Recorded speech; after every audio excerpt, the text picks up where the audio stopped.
할렐루야.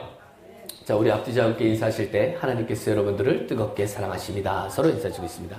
하나님께서 여러분들을 뜨겁게 사랑하십니다. 할렐루야. 하나님께서 여러분들을 뜨겁게 사랑하십니다. 자, 우리 함께 나누실 은혜 말씀은 하박국서 2장 4절의 말씀입니다. 제가 가진 성경으로는 구약 이 1303면에 있습니다. 하박국서 2장 4절의 말씀입니다. 구약 1303면에 있습니다. 자, 9절이 짧으므로 우리 다 함께 천천히 한번 합독해 보도록 하겠습니다. 시작.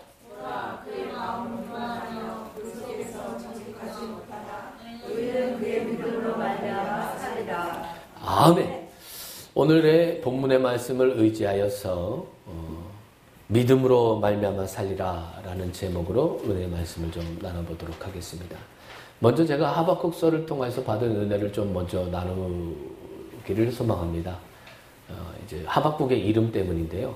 이 하박국서의 그 이름은 저자의 이름을 따라 하박국이라고 지었습니다.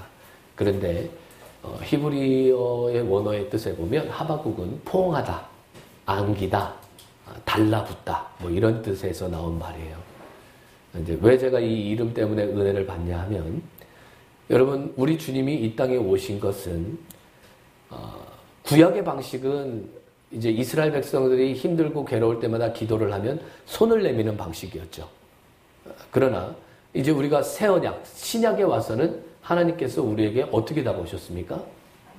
그렇죠. 우리와 똑같은 모습으로 이 땅에 오셔서 우리와 같이 사시고 우리와 같은 모습으로 우리의 편에 서셨어요.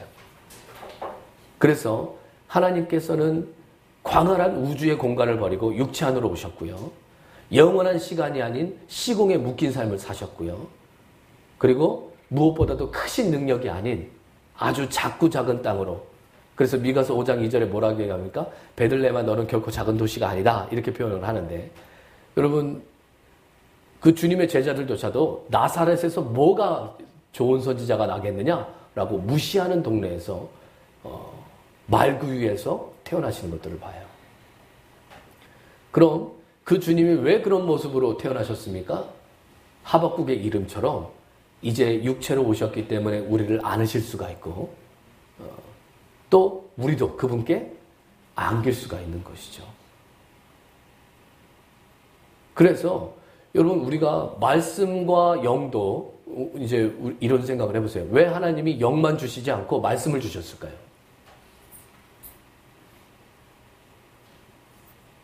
예를 들어 이따가 이제 나누시겠지만 요한복음 6장 63절에 보면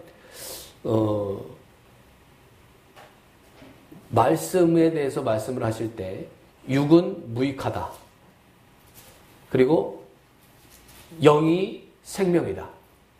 너에게 이르는 내 말이 너에게 영원한 생명이다. 이렇게 표현을 하시는데, 그럼 왜 우리에게 영만 주시지 않고 말씀을 주셨겠습니까?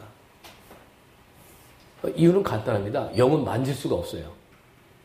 그래서 그 만질 수 없는 영에 대한 바른 기준점을 제시하셔야 되는데 그게 말씀이에요. 그래서 여러분 우리가 영적인 생활을 한다라고 얘기하면 항상 말씀과 기준이요. 영의 기준이 이 평형을 이루셔야 됩니다. 영적인 체험, 나의 영적인 체험이 하나님 앞에서 바른가를 여러분들이 보시려면 항상 말씀을 기준으로 보는 눈이 열리셔야 될 필요가 있죠. 그러면 호세아서 11장 4절도 잠깐 보실까요?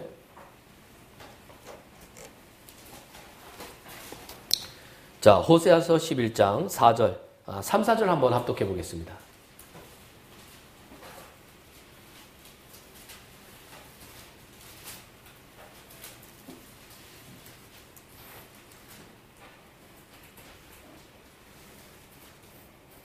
자, 주님은 하나님 보좌 우편에 계시던 그 하나님의 아들의 직분을 버리고 예수라는 이름의 사람으로 오셨죠. 그럼 그 예수라는 이름의 사람으로 오심에 대해서 구약에 대해서 이야기하는 곳들이 많이 있느냐? 네, 맞습니다. 많이 있어요. 그 중에 한 구절이 이건데 여러분 호세아서 11장 3, 4절을 한번 합독해 보겠습니다. 시작. 그러나 내가 너희를 가르치고 내 팔로 알았음에도 내가 그들을 붙인 줄을 그들은 알지 못하였도다. 내가 사람의 줄 곧 사랑의 줄로 그들을 이끌어놓고 그들에게 대하여 그 목에서 멍에를 벗긴 자같이 되었으며 그들 앞에 먹을 것을 두었노라. 아멘. 자, 사람의 줄, 곧 사랑의 줄이래요. 그러니까 어떻게 사랑하셨습니까? 사람의 모습으로 오셔서 사랑하셨다는 거예요. 그리고 이스라엘에게 걸음걸이를 가르칠 때도 무슨 모습으로 가르치셨대요? 그렇죠. 사람의 모습으로 오셔서 똑같이 그들과 비슷한 모습으로 그들을 섬기셨다고 얘기합니다. 이것에 대해서 다른 구절을 보시면 그 로마서 8장 30절에서 31절 사이에 이 바울이 이렇게 얘기합니다. 우리를 위하여서 그 아들을 아끼시지 않고 내어주신 이가 무엇이든 너희에게 주시지 않겠느냐 이렇게 표현해요. 그러니까 하나님의 독생자, 요한복음 1장 18절에 보면 그리스도는 하나님의 독생자시셨죠. 외아들이셨습니다. 그런데 그 외아들을 우리를 위해서 내어주셨어요. 이거보다 더 큰 사랑은요? 그렇죠. 있을 수가 없죠. 그래서 여러분 제가 호세아서의 하박국서의 이름에 대해서 왜 은혜를 받느냐? 우리는 그 은혜를 바라보면서 더 주님 앞에 달라붙을 줄 아는 기어복된 그 은혜 가운데 있으셔야 될 줄 믿습니다. 자, 그런데 이제 문제는 많은 분들이 이런 생각을 하시는 데 있어요. 자, 하나님이 그렇게 우리에게 은혜를 베푸셨다 하는데 그 은혜가 안 믿어진다는 거예요. 이제 그런 말씀을 하시는 분들을 많이 봐요. 저는 안 믿어져요. 그게. 목사님, 사실 저도요, 믿고 싶은데 그게 안 믿어진다는 거예요. 그럼 제가 그런 분들한테 드리는 말씀이 있어요. 여러분, 이게 그냥 믿어지는 게 정상입니까? 안 정상입니까? 자, 에베소서 2장 8절 한번 보세요.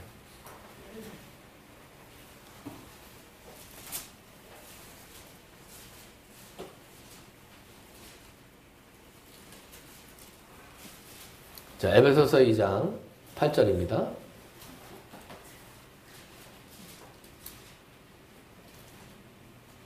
자, 다 함께 천천히 한번 합독해 보겠습니다. 시작. 너희는 그 은혜에 의하여 믿음으로 말미암아 구원을 받았으니 이것은 너희에게서 난 것이 아니요 하나님의 선물이라. 아멘. 아멘. 우리에게서 난 것이 아니래요. 그러니까 여러분, 내가 노력해서 믿어지는 게요, 아니란 뜻이에요. 그러니까 이게 그냥 믿어지면 더 그게 이상한 거죠. 그러니까 안 믿어진다는 말은 그분의 솔직한 심정입니다. 그러면 이제 이게 안 믿어지는데 왜 안 믿어질까? 로마서 14장 23절 이하에 보면 믿음으로 행하지 않는 모든 게 다 죄라고 얘기합니다. 그러니까 이제 그 죄에서 벗어나야 되는데 문제는 그걸 벗어나려면 믿어야 된다는 거죠. 그러니까 결국은 또 도돌림표처럼 돌아가는 겁니다.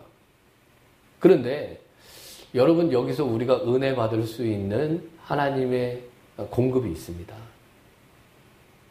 마태복음 11장 19절도 한번 보시죠.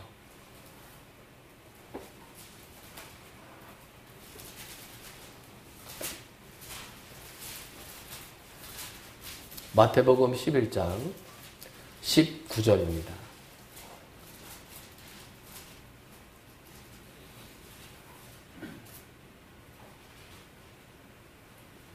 그냥 18, 19절 같이 읽어볼까요? 시작.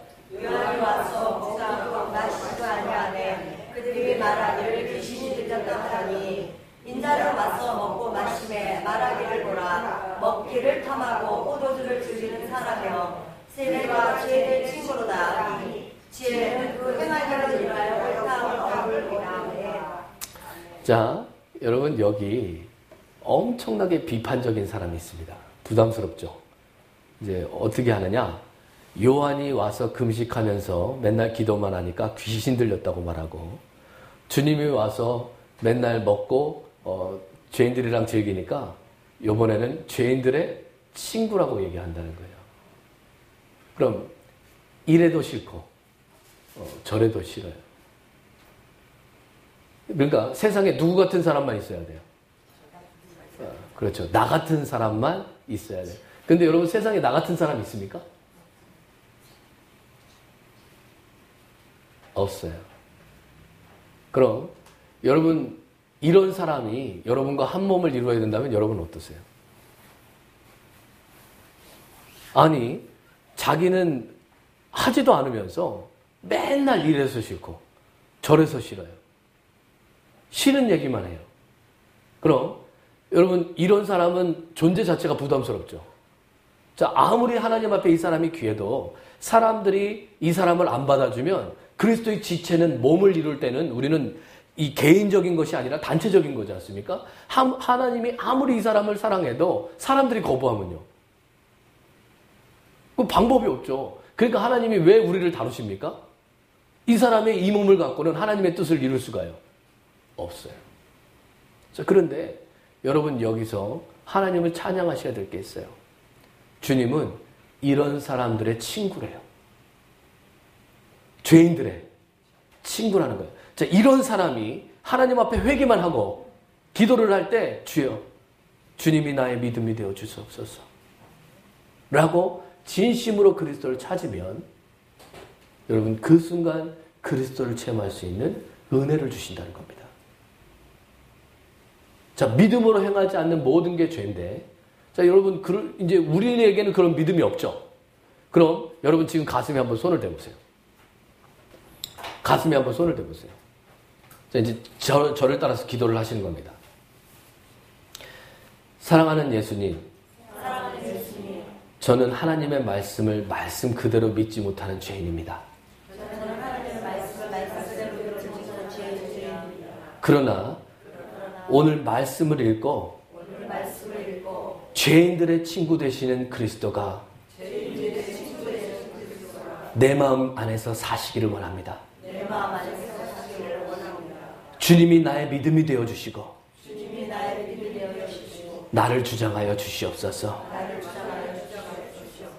예수 그리스도의 이름으로 기도드립니다. 아멘. 여러분들이 지금 진심으로 이렇게 기도하셨다면 지금 이 순간에 또 여러분들의 마음이 온전치 못했다면 오늘 저녁 때 혹은 며칠 뒤에 여러분 믿음을 체험하게 되실 거예요. 이게 하나님의 말씀이에요. 그러니까 누군가가 여러분들에게 찾아와서 나는 믿음이 없다고 말을 하거든. 여러분 마태복음 11장 이 19절을 말씀을 전하고 주님이 우리의 죄인들의 친구로 오셨다는 사실을 잊지 마십시오. 그에게 이렇게 기도를 시키면 여러분 며칠 되지 않아서 그가 믿음을 가질 것입니다. 믿음은 뭐에서 나면서요? 들으면서 나요. 말씀을 여러분들이 선포하면 그 말씀 속에서 누가 흘러들어갑니까? 그리스도가 흘러들어갑니다. 저는 그 사실을 믿어요. 그리고 이 기도를 통해서 수많은 사람을 믿음 안으로 인도했습니다. 그래서 여러분들이 설득하실 필요가요 없어요. 여러분 설득하려고 해도 설득 안 됩니다. 그 사람 속에는 믿음이 없어요. 그런데 여러분들이 말씀을 의지해서 누군가에게 기도를 시키면 그 사람의 마음의 중심에 따라 말씀을 통하여서 믿음이 생기시는 걸 믿으시면 아멘 하시기 바랍니다. 자, 그러면 여러분 호세아서라는 이름, 우리 이 하박국이라는 이름과 오늘 이 말씀은 일맥이 상통하는 거예요. 왜냐? 믿음으로 말미암아 산다는 건 무슨 얘기입니까? 믿음은 우리의 인격이 아니죠. 누구로부터 온 인격입니까? 예수님으로부터 온 인격이에요. 그럼 믿음으로 말미암아 살리를 할 때 산다라는 히브리 원어의 뜻, 하야라는 말의 히브리 원어의 뜻은 생명을 얻다라는 뜻이에요. 그러니까 언제 여러분 우리의 생명이 아닌 하나님의 생명을 얻습니까? 믿음으로 여러분 주님을 찾을 때 하나님의 생명을 얻으신다는 거예요. 하나님의 생명은 영원하고 깨어지지 않는 강한 생명입니다. 여러분 이 땅에서 우리가 세상 사람들에게 치이고 공격받고 괴롭고 이런 것들을 당하는 이유는 딱 하나예요. 우리의 생명이 그 생명들을 이겨낼 능력이 없기 때문이죠. 그런데 그 예수 그리스도의 생명은요, 피조된 생명이 아닙니다. 영원한 생명이시고 부활의 생명이세요. 무덤을 어떻게 하신 분이에요? 아까도 찬양하셨죠? 그분은 무덤을, 사망을 이기신 생명이에요. 그럼 여러분, 우리가 모든 환경과 사람과 모든 것들이 나를 압박할 때 그 무덤과 같은 환경 속에서 그 예수 그리스도의 생명을 믿음으로 체험하시면 그 모든 환경을 뛰어넘는 체험 안에서 그분의 인격을 나의 인격으로 가져가시는 겁니다. 자, 그런데 문제는요, 많은 성도 여러분들이 어느 날 구원에, 이제 예를 들어서 구원을 받았다. 내가 이제 구원을 받으면 여러분 그 구원받은 날 그 기쁨을 여러분 지금도 다 잊지 못하실 거예요. 세상이 바뀌지 않았고 환경이 바뀌지 않았는데도 내 마음이 너무 좋아요. 그래서 그거를 우리가 승천이라고 생각합니다. 그런데 어떤 분들은 3일, 어떤 분들은 일주일, 어떤 분들, 제가 아는 제일 오래간 분은 2달이에요. 그게 지나면, 그 시간이 지나면 그 기쁨은요, 사라집니다. 그리고 그 기쁨이 사라진 뒤에 성경을 읽어도 맹맹하고 기도를 해도 시간은 또 왜 이렇게 안 가나 싶고, 그리고 여러분 그런 어떤 맹맹함들을 느낄 때 여러분들은 승천에서 미끄러졌다 생각하고 다시 그 승천에 들어가기 위해서 최선을 다하실 거예요. 그런데 제가 여러분들한테 묻고 싶은 건 그 최선을 다하실 때 승천에 들어가지시든가요? 안 들어가지시든가요? 여러분 자신 있게 한번 손 들어보세요. 내가 그렇게 노력하니까 승천에 들어가지시든가요? 절대 안 되실 거예요. 그 이유가 왜냐? 여러분 이유는 간단합니다. 여러분 하나님은요, 여러분들이 부패한 느낌을 따라 신앙생활하는 걸 싫어하세요. 자, 제가 이제 이렇게 묻습니다. 이제 하나님을 체험한 사람들은 솔직하죠. 그러니까 요즘 신앙생활 어때요? 이제 이렇게 물으면 오르락 내리락 합니다. 이렇게 답변해요. 왜냐? 내가 성경을 읽을 때 기쁘면 나는 지금 어디 있는 거고요? 승천에 있는 거예요. 그런데 어느 날 맹맹하고 기도도 안 되면 나는 지금 어디 있는 겁니까? 그렇죠. 아래에 있는 거예요. 그러니까 오르락 내리락 한다고 얘기하세요. 그런데 여러분 주님은 어제나 오늘이나 영원토록 동일하신 분입니다. 그럼 오르락 내리락 한다는 말이 맞는 말이에요? 틀린 말이에요? 여러분 이런 말은 그리스도를 모르는 사람들이 하는 말입니다. 여러분 결코 이런 것들은 배우시면 안 돼요. 그분이 영원히 동일하듯이 저와 여러분들도 영원히 동일한 믿음 안에 거할 줄 아는 은혜가 필요한데, 대부분의 성도 여러분들이 이 은혜 안에 거하지 못하는 이유가 뭐 때문이냐? 내 느낌을 따라 기분이 좋으면 승천해 있고 기분이 나쁘면 다운돼 있고 이렇게 생각하시는 거예요. 그럼 하나님은 이렇게 자기 기분에 따라 신앙생활하는 요 사람을 가만히 내비두셔야 됩니까? 그게 아니라는 걸 가르쳐 주셔야 됩니까? 당연히 가르쳐 주셔야죠. 그래서 사람의 줄, 사랑의 줄로 당겼다가 놓으셨다가 당겼다가 놓으셨다가 이걸 반복하시는 거예요. 언제까지요? 그 사람이 자기를 의지하지 않을 때까지요. 우리가 잘 아는 아브라함을 한번 생각해 보십시오. 아브라함은요 75세에 부르심을 받아요. 놀랍지 않으십니까? 왜 이렇게 늦게 부르시는 거예요? 25세에 부르시면 좋잖아요. 자, 그런데 75세에 부릅니다. 그리고 12장, 창세기 12장 7절에 씨를 약속하세요. 그런데 그로부터 25년이 지나서 아브라함이 100세가 되었는데도 씨를 안 줘요, 하나님이요. 약속은 몇 년 전에 하셨고요. 25년 전에 하셨어요.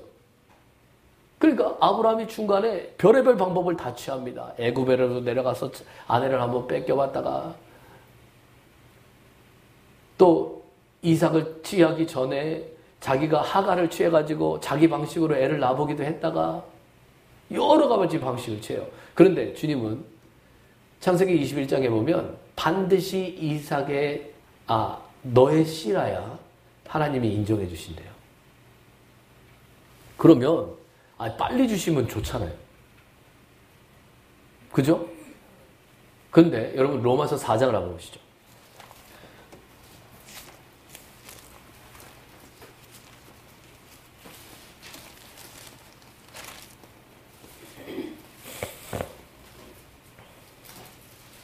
자, 18절에서 20절까지 한번 쭉 읽어보겠습니다.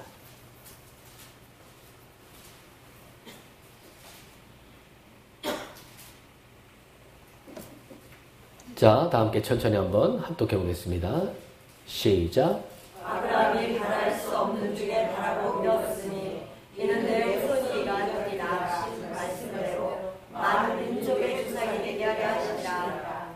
그가 백살에야 자기 몸이 죽은 것 같고 사라의 그가 죽은 것 같음을 알고 믿음이 약하지 아니하고 믿음이 없어 하나님의 약속을 의심하지 않고 믿음으로 견고하여져서 하나님의 영광을 돌리며. 여기서 아브라함은 의롭다함을 얻은 거예요. 그리고 하나님의 생명을 얻었죠. 자기의 몸이 죽은 것 같고 자기 아내의 태도 끊긴 것 같았지만 믿음을 잃지 않았어요. 누가 하시면 되니까요. 약속도 누가 하셨어요. 그러니까 누가 지키셔야 돼요. 이걸 잃지 않았다는 거예요. 그럼 하나님은 25년 동안 무엇을 기다린 겁니까? 아브라함이 자기 방식을 버리고 오직 하나님만 의지할 때까지 기다리신 거예요.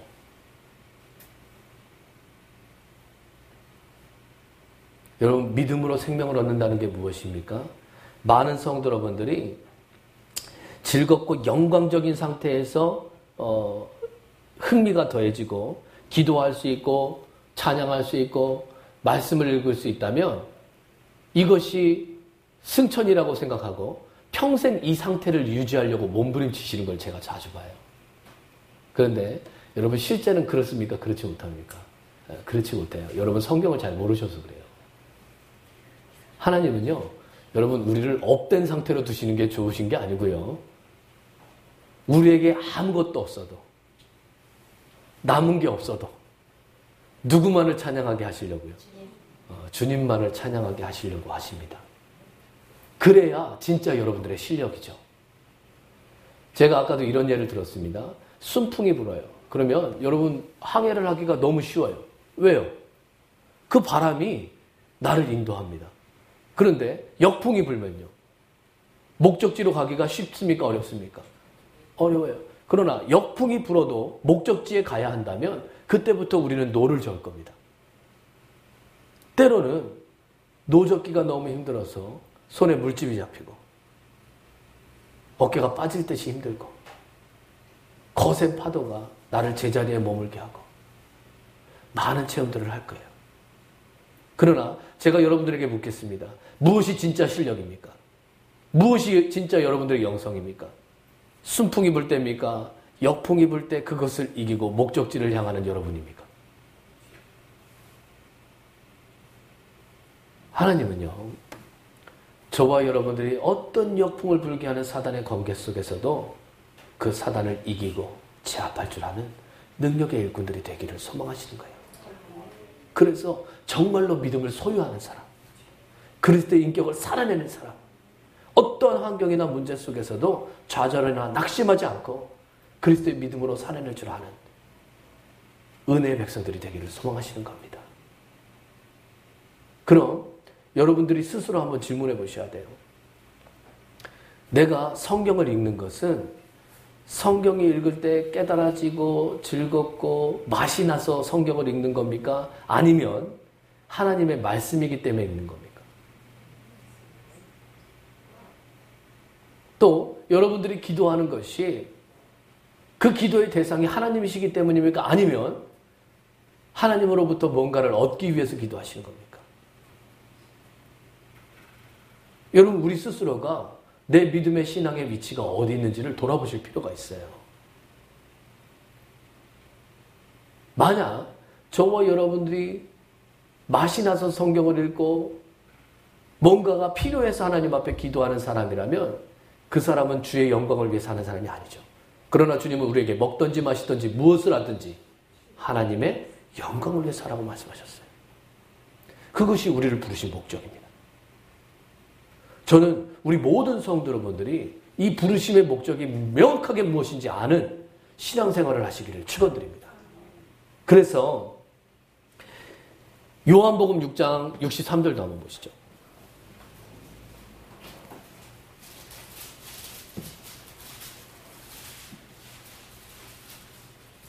요한복음 6장 63절입니다.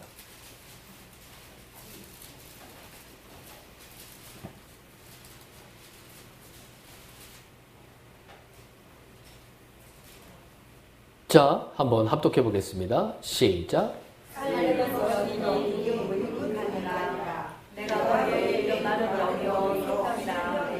아멘. 자, 살리는 것은 뭐예요? 영이에요. 육은 무익해요. 그런데 자, 여러분들의 행동은 어디서 나옵니까? 여러분, 행동은 마음의 명령을 따라 나옵니다. 여러분들이 기분 나쁘면 나의 행동이 어떻게 나올까요? 저희 딸은요, 저한테 조금만 삐지면 뒤에 가서 팔짱을 껴요. 이러고 있어요. 언제까지 이러고 있냐면 제가 쳐다볼 때까지요. 그러니까 저희 딸이 이렇게 하고 있으면 이게 무슨 뜻입니까? 그렇죠. 나 삐졌다 이거예요. 여러분, 우리의 행동은 우리 마음에서 나옵니다. 그런데 여러분, 우리의 마음은 우리의 감정, 우리의 느낌을 포함하고 있어요. 요한복음 14장 1절에 보면 여러분, 주님이 너희의 마음에 근심하지 말라 그랬는데 근심이라는 게 무슨 뜻입니까? 여러분, 불안한 감정을 느끼시는 거예요. 그게 근심이죠. 그럼 여러분, 마음 안에는 뭐가 포함되어 있습니까? 감정이나 느낌이 포함되어 있어요. 여러분, 부패한 나의 감정을 따라 신앙생활을 하면 여러분, 그리스도의 온전함을 체험하실 수가 없습니다. 그래서 여러분, 영을 체험하셔야 되는데 영이신 하나님을 체험하시는 방법이 뭡니까? 육은 무익한 걸 인정하셔야 돼요. 그러니까 그거를 버리셔야 돼요. 여러분, 내가 기분이 좋으면 승천해 있고 기분이 나쁘면 다운되었다고 생각하는 신앙생활은 결코 영 안에서의 그리스도를 접촉하지 못하게 합니다. 그런데 어떤 환경이나 문제 속에서도 주님의 바르심, 주님이 나와 함께 하시는 그 믿음 안에서 사신다면 여러분, 그분은 반드시 그리스도의 기쁨을 체험하시게 될 줄 믿습니다. 저는 우리 성도 여러분들을 응원합니다. 여러분들이 믿음을 따라 사는 법. 여러분, 아까 산다 얘기할 때 믿음을 따라 살리라 할 때 그 하야의 뜻이 무슨 뜻이냐? 생명을 얻는다고 그랬지 않습니까? 그럼 여러분, 환경이나 어떤 사람이 나를 힘들게 할 때마다 여러분, 그 사람이나 그 환경을 보면 우리가 낙심이 되겠죠. 그런데 그것을 보지 말고 그 뒤에서 역사하시는 하나님을 보고 계신다면 우리는 믿음으로 날마다 뭐를 얻을 수 있습니까? 그 예수 그리스도의 생명을 얻으실 수 있어요. 그래서 여러분, 구원받았을 때 여러분들의 기분을 한번 생각해 보세요. 그때 환경이 바뀌었나요? 아니에요. 여러분들이 바뀌었습니까? 아니에요. 그런데 내 마음은요, 변했어요. 제가 이번 주에 이런 예를 들었습니다. 지지난주에 제가 지갑을 잃어버렸습니다. 그런데 거기 안에 교회에 관련된 통장의 모든 이 비밀 카드나 또 신용카드 또 중요한 여러 가지 이제 물건들이 들어 있었어요. 물론 돈은 없었습니다만 그걸 잃어버리면 여기저기 은행을 다녀야 되기 때문에 너무 불편한 거죠. 그런데 3, 4일이 지나도록 이제 제가 간 데가 뻔하지 않습니까? 교회, 집, 차 이렇게 세 군데밖에 없거든요. 그럼 이제 거기 안에 있어야 될 거 아니에요? 그래서 막 목양실, 성전, 또 저희 집, 저희 방, 차 다 뒤졌어요. 그런데 아무리 뒤져도 없었는데 우리 김수리 권사님께서 기도하시다가 옆에 이렇게 똑 떨어져 있더라고. 이렇게 발견해 주셨어요. 제가 그 전화를 받고 얼마나 기뻤을까 한번 생각해 보세요. 그런데 2주 전에 그걸 찾았을 때 저희 기분은 엄청 기뻤는데 지금도 제 이 기쁨이 유지될까요? 지금은 별로 안 기쁩니다. 왜요? 그때뿐이었어요. 그러나 지갑은요? 지갑은 저한테 아직 있습니다. 제가 무슨 얘기를 하고 싶으냐? 여러분 구원도 마찬가지예요. 여러분 구원은 잃어버리시는 게 아니에요. 여러분들이 기쁘나 마나 즐거우나 마나 여러분 그거는 구원이랑 상관없어요. 그건 여러분들의 기분이죠. 왜 제가 여러분들의 느낌이 부패했다고 얘기하는지 아십니까? 여러분 그 기쁨은 유지되지를 않아요. 영원토록 동일하신 분은 누구밖에 없습니까? 여러분 주님밖에 없으세요. 그분은 여러분들이 부패했던, 부패하지 않았던, 여러분들이 온전하던, 온전하지 않았던 사랑을요 포기하신 적이 없어요. 그분은 쭉 똑같습니다. 만일 그분의 인격이 우리 안에 들어오면요. 누가 영성 있는 사람입니까? 쭉 똑같은 사람이에요. 환경이나 문제나 사람에게 좌지우지 되지 않고 자기의 주장을 펼치지 않고 오직 그리스도의 인격을 따라 살며 주의 영광을 위해서 사는 저와 여러분들이 되셔야 될 줄 믿습니다. 그래서 여러분 우리가 어떤 느낌을 따라서 신앙생활을 하는 것이 중요한 게 아니고 어떤 환경이나 문제 가운데서도 후퇴하지 말아야 될 것은 우리는 감정을 따라 신앙생활을 하는 사람이 아니라 영을 따라 신앙생활을 하는 사람이라는 걸 잊지 마시기를 예수 이름으로 축원드립니다. 아멘. 기도하시겠습니다. 할렐루야. 사랑과 긍휼이 많으신 하나님, 오직 의인은 믿음으로 말미암아 살리라고 하셨습니다. 우리 중에 말씀이신 그리스도를 인정하지 못하는 사람이 있다면 죄인들의 친구가 되시는 주님께서 그분의 믿음이 되어 주시옵시고, 또 우리 중에 나의 느낌을 따라 나의 감정을 따라 춤을 추며 신앙생활을 하는 사람이 있다면 주님 그분의 모든 느낌을 제하여 주시고 영을 따라 신앙생활을 할 줄 아는 은혜 가운데 있게 하여 주시옵소서. 우리의 모든 생명의 중심이요 우리의 모든 길의 인도자이신 주님을 찬양합니다. 다만 주님만을 인정하고 주님만을 따라 행할 줄 알 때 우리는 모든 이 느낌에서 벗어난 줄 믿사오니 우리 모든 성도 여러분들의 신앙의 깊이가 날로 깊어지게 하여 주시옵시고 영적인 성장 안에서 그리스도만을 의지할 줄 아는 저와 우리 모든 성도 여러분들 될 수 있도록 기름 부어 주시옵소서. 새롭게 하심을 감사드리오며 이 모든 말씀 살아셔서 역사하시는 우리 구주 예수 그리스도 받들어 감사하며 기도드렸사옵나이다. 아멘. 다 함께 찬송가 150장 찬양드리며 주님 앞에 기도하는 시간 갖도록 하겠습니다.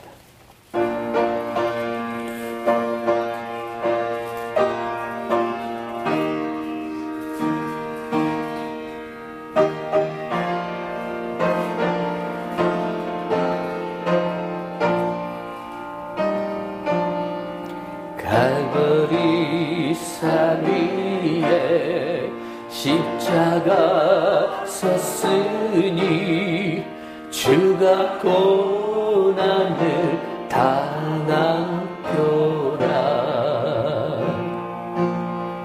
험한 십자가를 내가 사랑함은 주가 보혈을 흘림이라.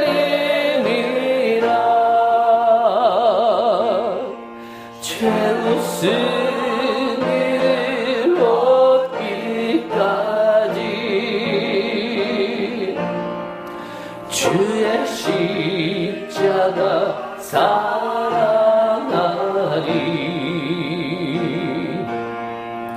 빛난 멸류관 받기까지 험한 십자가 붙들겠네. 멸시전에 받은 주의 십자가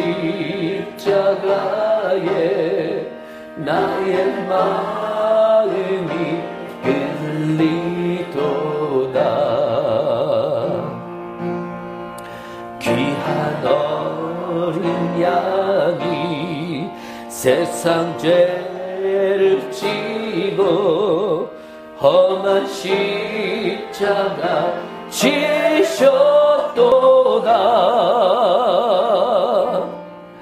죄 웃음이를 얻기까지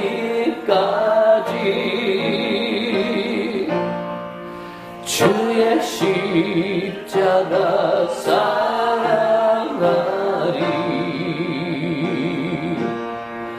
빛나며 혈류가 받기까지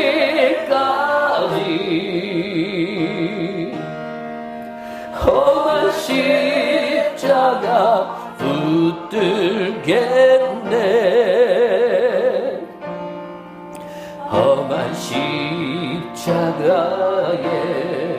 주가 흘린 피를 믿는 마음으로 바라보니 나를 용서하고 내 죄 사하시려 주가 흘리신 보혈이라. 죄 웃음을 얻기까지 주의 십자가 사랑하리. 빛난 멸류관 받기까지 험한 십자가 붙들겠네. 주가 예비하신 나의 번영집에 나를 부르실 그날에는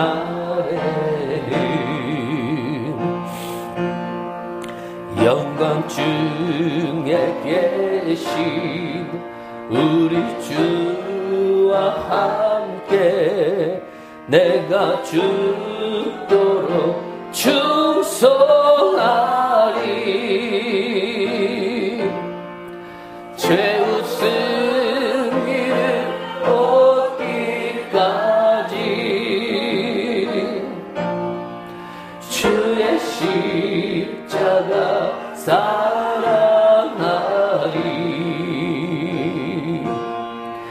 빛난 멸류관 받기까지